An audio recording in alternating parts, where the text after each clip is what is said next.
And we are live. Welcome back with Murphy Mac to another episode of the Fitness Beginner Podcast, where we help you get started on your fitness journey. What is up, folks?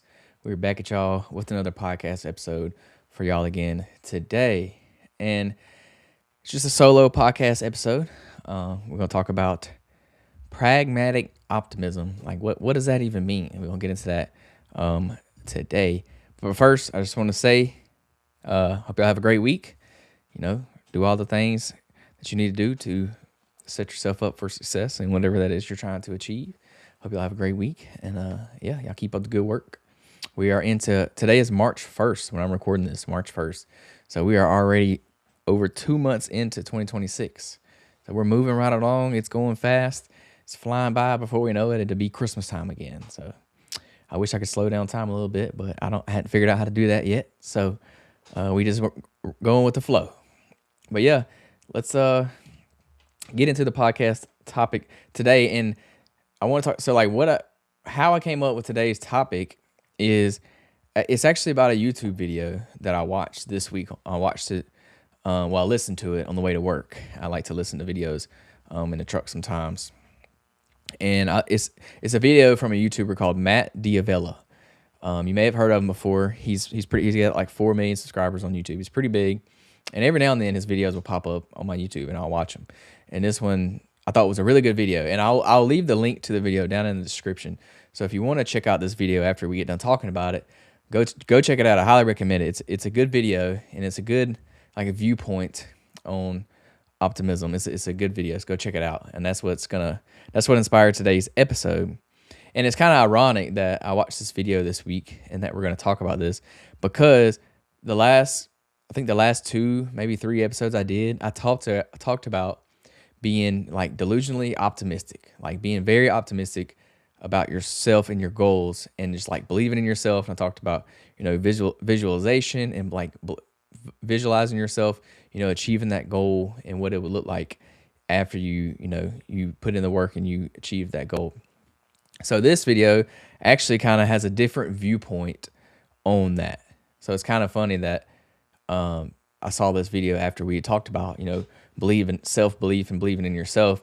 This is also, believing in yourself, but it has a different viewpoint and it's kind of more realistic for some people. Now, I will say I'm kind of in between. Like, I don't know which one I fully agree with. I've always been, on the optimistic side. I believe in, visualizing things like that. And this kind of does too. It just has a different strategy of going about it. So I believe, so I don't know, I think it's a good strategy and I think it'll work for most people. Most people are different. So I don't just want to give y'all one viewpoint. I want to give y'all all the viewpoints so that way you can see what works with you, what resonates with you better. You may find that you like this viewpoint better and it may help you. I believe in it as well. I think it's a good one. And I think it works for different people. Like different people operate different ways. So I think it's going to be good. So I wanted to talk about it too, just so y'all don't, so you don't think the other ways that I talked about, it may not work for you, but this one may. So yeah, I talked about, just to give y'all a little, a quick glance of what we talked about. I was just talking about, believing in yourself when you set that goal, like visualizing, like if your goal is to lose weight, I talked about visualizing whatever at your goal weight. Like say you want to lose 100 pounds, visualize yourself losing 100 pounds. Or if you want to run a marathon, I talked about visualizing yourself running that marathon, like crossing the finish line at that marathon. And that's good. And that works for people. And I like to do this. I do this a lot. I do this. It works for me, but it may not work for you. So there's also other things you can do. And that's what this Matt D'Avella guy talks about in his video. And he kind of does some research about it. And he's saying like that like all in method didn't work for him. So he preferred it this way. And he talks about kind of pragmatic optimism. We'll talk about what that is throughout the podcast. And he also mentions a researcher, I think she's a German. Sorry, I got some notes written down, so I'm going to refer to the notes so I don't forget her name. There's a lady that developed this. It's a what do you call it? An acronym. It's called WOOP. WOOP. WOOP. That's the acronym, and we'll get into it. And that lady's name is Gabriele Oettingen. I can't. Sorry, it's the German last name. I can't pronounce it. But I just want to give her credit for this because that's where I'm getting it from.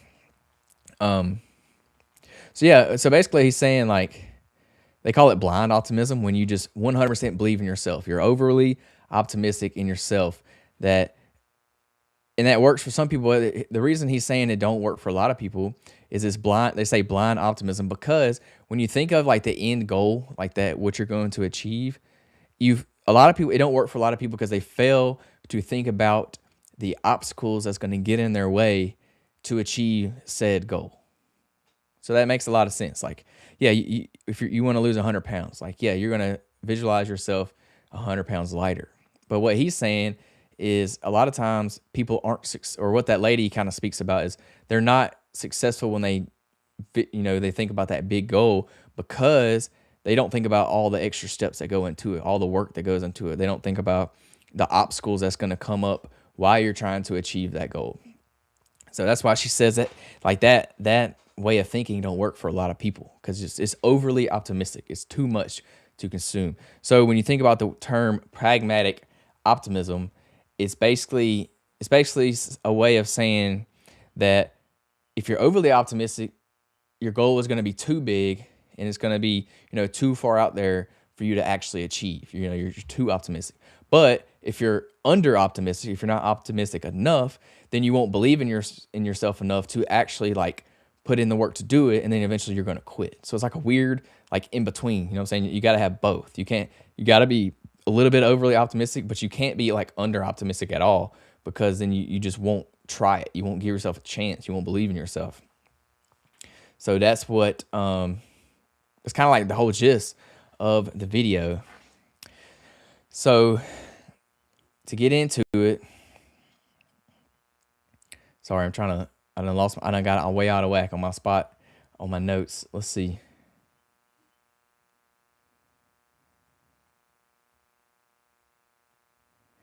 Yeah, so basically like not all optimism is good. You can have some kind of toxic positivity if you want to put it that way. You don't want to be just super optimistic where you're thinking, well, if you just think positive, then your weight's going to drop, or pretending like setbacks don't matter, or ignoring real challenges like injury. Like, don't do that. That's just being that's toxic positivity. So what we want to do, actually, let's just jump straight into the WOOP acronym. Sorry, I'm all over the place today. So the WOOP method, I want to talk about this. So what does it stand for? WOOP, it's an acronym. It stands for wish, it stands for outcome, obstacles, and it stands for plan. So that's WOOP. So what is this? So this framework was created by this Gabriele Oettingen lady, and it can be an effective like mental strategy that helps turn your goals into action. So what does WOOP stand for? I mean, what is the wish?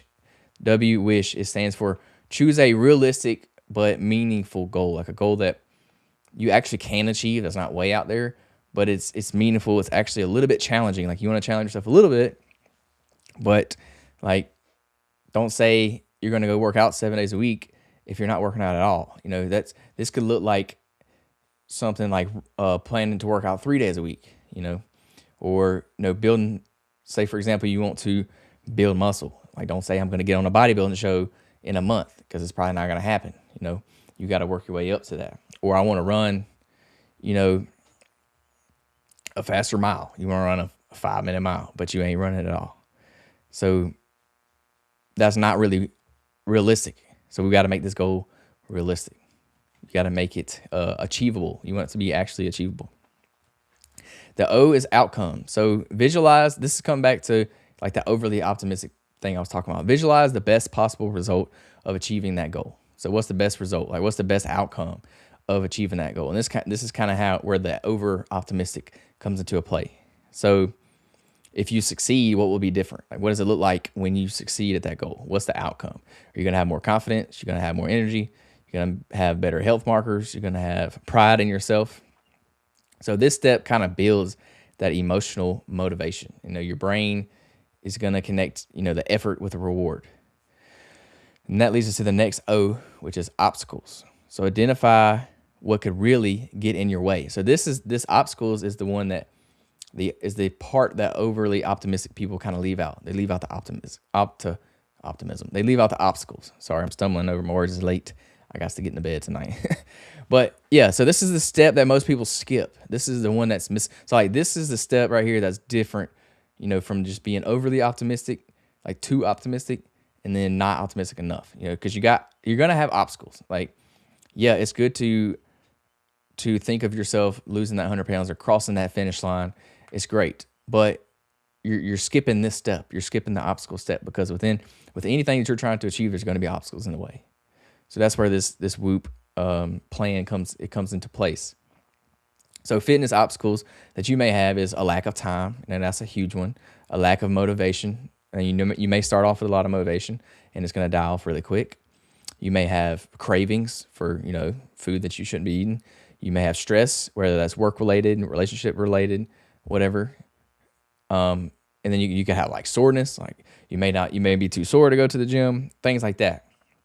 So this is kind of where that pragmatic optimism comes into play. You're going to expect, this way you can expect this resistance. You can expect these obstacles instead of just pretending that they don't exist. Because that's where a lot of times picturing the end goal can lead you to overthinking, not overthinking, but like can lead you to not picturing the path to get there. Like when you're overly optimistic, you kind of pretend that obstacles don't exist, but we can't. That's just not realistic. So we got to think about that. So then the P, the last letter, is plan. So create this is big. Create an if-then plan for each obstacle. So whenever something happens, you need to have if and a then. So if I don't feel like working out today, then I'll just do 10 minutes. Like I'll limit myself to 10 minutes. That's all I got to do. I can do anything for 10 minutes. So if I don't feel like working out, I'll do it for 10 minutes. So that's the if then. Or if I'm too busy, then I'll just do a shorter workout. Say I have a busy day today and I had an hour planned to work out. Well, I don't have that much time. I'll just do 30 minutes today. Or I'll just, I'll do one workout today. That's it. Or if I crave junk food, then I'll drink a bottle of water first and then wait 10 minutes. So hopefully that will satisfy that craving. That's the if then. So you gotta plan for these obstacles. So think about the obstacles that you will face and whatever it is that you're trying to achieve. Think about those obstacles, whatever that may be, and create an if then plan for that obstacle. So maybe you may have to take your kids to baseball practice or something. I don't know. You may have to take them somewhere that may or may not affect your schedule. Well, create an if-then plan for when that happens. So say something changed and now I have to take my kid to ball practice. Well, if I have to take them to practice, then I will walk around the park to get my steps in while they're practicing. So that way you can still sit there and watch them practice. Because I know you want to be there with them, watch them, because that's your kid, yeah. But you can sit there and like walk around the field while they're practicing. Like that's the if-then statement. That's just an example. It's going to depend on what your goal is. So whatever it is you're trying to do, think of the obstacles that you're going to have to face, and create an if-then plan for each of those obstacles, and that's going to help you. So that's the WOOP plan. It's it can be beneficial for you. It can work, and I kind of like this because it tries to think of the whole goal and what it's going to take to get there instead of just thinking of the goal. So that's where that's kind of the difference of being overly optimistic and then pragmatic optimism. It's you just think of the end goal with one, and then the other one kind of thinks of what's it actually going to take to get you to that goal. I know it's kind of like, I don't know. They kind of go hand in hand together. They kind of work with each other. Because like to me, in my opinion, I think you kind of need both. Like I think you need to be overly optimistic when it comes to some things. Like you need to believe in yourself and go all in and just say like, screw it. I don't care what happens, when it happens, or how it's going to happen. I know I'm going to do the work to get there, to get to the end, and I'm going to achieve said goal. But then like being pragmatic kind of brings it back into like realism, like reality. To like, okay, yeah, I want to achieve this big goal, but life still happens. I still have to take my kids to practice. I still have stress from work, or I still have, changes in my schedule. I still have to pay my bills. So like they kind of go hand in hand together. So that's why I'm kind of in between. I believe in both. I think you should have both. You should really have that overly optimistic, plan in life. And some people agree, some people don't. You'll see a lot of like motivational people. They're really big on mindset and optimism and things like that. And they say, go all in, do what you got to do, sacrifice everything. And that's good, and that does work for some people, but some people can't sacrifice everything. Some people, that's just not a reality for everybody. So you kind of have to have both sides of everything. And if you are the type of person that operates of going all the way in, like sacrificing everything, eating ramen noodles every week until you achieve whatever it is you're trying to achieve, if that works for you, then yes, that's great. Go for it. Like, I'm not saying don't do that. If it works for you, do it. But that don't always work for everybody. So some people have to go about their goals in different ways. So that's why I like this little WOOP strategy, because it's different from the being, overly optimistic, like delusional optimism into yourself. So there's two different strategies, and they work. And I think you can use both of them. They kind of go hand in hand. And they're honestly kind of similar in a way. They just they go about it different ways, if that makes sense. So yeah, that's WOOP. It stands for wish, outcome, obstacles, and plan. So it just kind of gives you a strategy of setting up your goals to help you become more successful at them. So if your goal is to lose 100 pounds, that's going to be your wish. So your wish, that's your meaningful goal. Yes, it's still kind of hard. Like, that's still a goal that's going to be hard to achieve, but it's realistic. If you have that much weight to lose, obviously, you're not saying your goal could be, I want to run a marathon. Like, that would be a good one too. Like, yeah, a marathon's doable. Like, a lot of people run a marathon. I know for a lot of people it may not seem doable, but it is. Like, it's out there. You're pushing yourself. You're being optimistic in yourself that you're going to do it. But at the same time, it's meaningful. I wouldn't say, if you don't run at all, like, I probably wouldn't say I want to run an ultra marathon, because that may be pushing a little bit. But a marathon could be doable for you. So that could be your wish. And then O is your outcome. So what's the best possible outcome, for achieving that goal? If you succeed, what's going to be different? How are you going to change? What is that going to look like? What's that going to do for your confidence? What's it going to do for your energy? So if you lose a lot of weight, you're going to be more confident. You're going to be more energy. You're going to have more energy. Your health markers are going to be better. So what's that outcome that you're trying to get out of said goal? So like, your goal may be to lose 100 pounds, but why do you want to lose 100 pounds? Or your goal may be to run a marathon, but why do you want to run a marathon? That's kind of the outcome stage of it. And then the next is obstacles.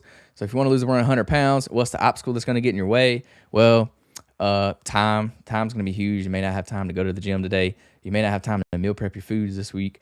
You may be not motivated. You may not have slept good, and you're tired, and you don't want to go to the gym and work out. Or you may have some cravings, or somebody's going to bring a cake to work for somebody's birthday, and you're going to be tempted to eat the cake. So these are obstacles that's going to get in your way. If you want to run a marathon, it's a lot of time, a lot of stress on the body, a lot of recovering that you have to do. So what are those obstacles that's going to get in your way? And then plan, the last one is the P. So if you want to lose 100 pounds and somebody brings a cake to work for somebody's birthday, well, you got to have an if-then statement. If they bring a cake to work, I'm only going to allow myself to have half a piece of cake, or no piece of cake, or whatever.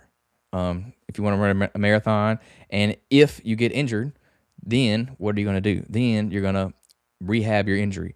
You're going to take some time off. You're going to come back slower and build it back up, or whatever it is. If you have to take your kids to practice that day, but you have a workout, a run scheduled that day, well, maybe you can run at the park or something like that. I don't know. Whatever that goal is for you, have an if-then statement for it.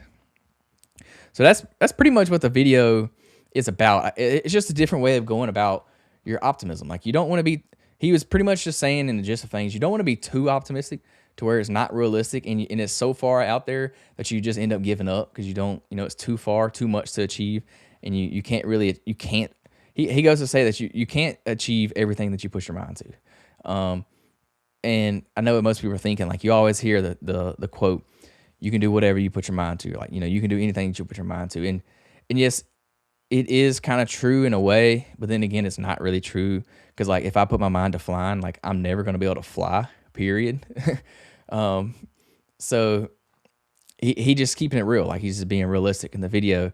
And that's why I kind of liked how he thought about it. He just had a different perspective on it. He was saying, being overly optimistic it don't work for some people because it's too much of a stretch. Like it's too far out there and it's not realistic.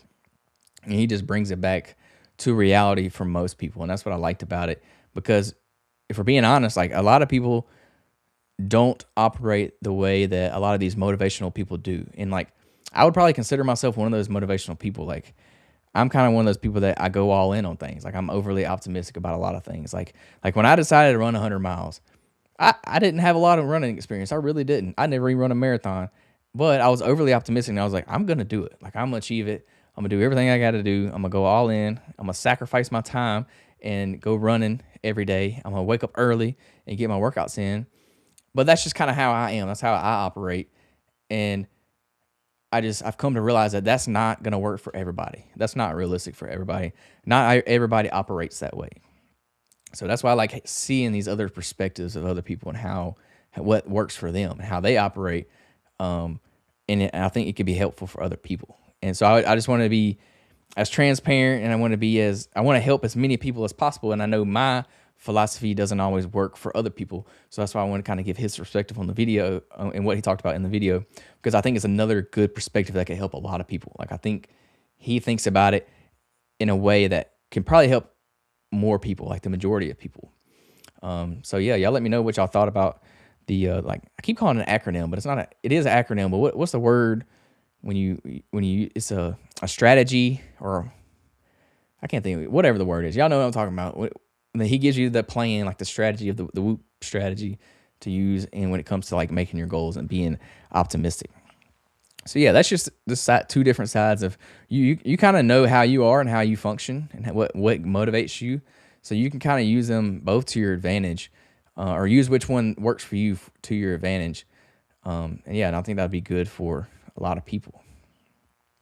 But yeah, I think that's about all I got for y'all today. I don't really know what else to hit on. Oh, I highly recommend go watch the video. It's a pretty good video. He explains it a lot better than I can, because he obviously did all the research and stuff on it. It's a pretty good video, and it really sparked my interest, and that's why I had to do a podcast topic about it today. I think it'll work for a lot of you. He just brings a lot of like the motivational speech you see online. He brings it to a reality that would help a lot of people in a different way. So you know how you are, and if it'll work for you or not. But I just recommend go check it out and see if you not correlate. See if you what's the word? See if you, I can't think of the word. Not correlate. If you like the way he presents it. I know that's not what I'm trying to say, but if it resonates with you, that's what I'm looking for. See if it resonates with you, and it may help you. It may work. And try it out for yourself. Try this WOOP plan on yourself. Think about that goal that you're trying to achieve and break it down. Wish, outcome, obstacles, and plan. And it should help you in achieving that goal. So that's what I'm going to leave y'all with today. Hope y'all have a great week. Y'all tune in next week for another episode of the Fitness Beginner Podcast. Other than that, y'all have a great day. Peace, love, protein.